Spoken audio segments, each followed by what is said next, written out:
Hi friends, எல்லோரும் எப்படி இருக்கீங்க? நல்லா இருக்குன்னு நினைக்கிறேன்.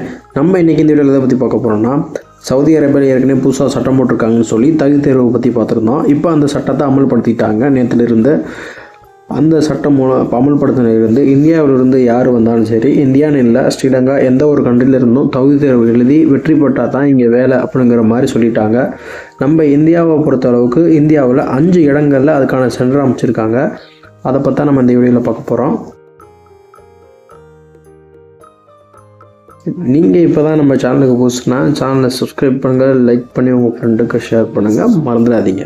இனி புதுசாக சவுதி அரேபியாவுக்கு வேலைக்கு வரவங்களுக்கு கண்டிப்பாக தகுதி தேர்வு வேணும் அப்படின்னு சொல்லி சட்டத்தை ஏற்றி அதை அமல்படுத்திட்டாங்க. அதனால் இனிமேல் வேறவங்க, அதாவது வீட்டு டிரைவரை தவிர பொறுப்பில் வரவங்களுக்கு எக்ஸாம் கட்டாயம் அப்படின்னு சொல்லி அமல்படுத்திட்டாங்க. நம்ம இந்தியாவை பொறுத்தளவுக்கு 5 இடங்களில் இதுக்கான சென்டரை ஓப்பன் பண்ணியிருக்காங்க. அதை வாங்க ஒன் பை ஒன்னாக பார்ப்போம். ஃபஸ்ட்டு டெல்லி ஷிகார் மற்றும் ராஜஸ்தானில் பிஎஸ்என்எல் அரப்டெக் அப்படிங்கிற ஒரு சென்டரில் தான் எக்ஸாம் நடக்குது. ரெண்டாவது அலிகராட் அண்ட் உத்தரப்பிரதேசத்தில் இஎஃப்எம் சிம் ஸ்கில் அண்ட் டெவலப்மெண்ட் அகாடமியில் எக்ஸாம் நடக்குது.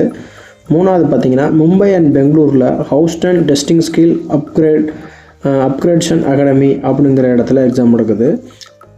கேரளாவில் ஈசிபோர் அகாடமி அப்படிங்கிற இடத்துல எக்ஸாம் இன்ஸ்டியூட் ஓப்பன் பண்ணியிருக்காங்க. நம்ம தமிழ்நாட்டில் சென்னையில் டிரான்ஸ்டன் இன்ஸ்டியூட் அப்படிங்கிற இடத்துல இந்த எக்ஸாம் நடக்குது. இங்கே எக்ஸாம் எழுத போகிறவங்களுக்கு ஒரு ஆளுக்கு $50 அமெரிக்கன் டாலர் பணம் கட்ட சொல்கிறதா தகவல் வந்திருக்கு. நீங்கள் யாராவது இப்போ எக்ஸாம் அட்டன் பண்ணியிருக்கீங்களான்னு தான் கமெண்ட் பண்ணுங்கள். புதுசாக போகிறவங்களுக்கு பயனுள்ளதாக இருக்கும். நல்லபடியாக எக்ஸாம் எழுதி பாஸ் ஆகி சவுதி அரேபியாவுக்கு வாங்க. அடுத்த ஒரு வீடியோவில் சந்திப்போம்.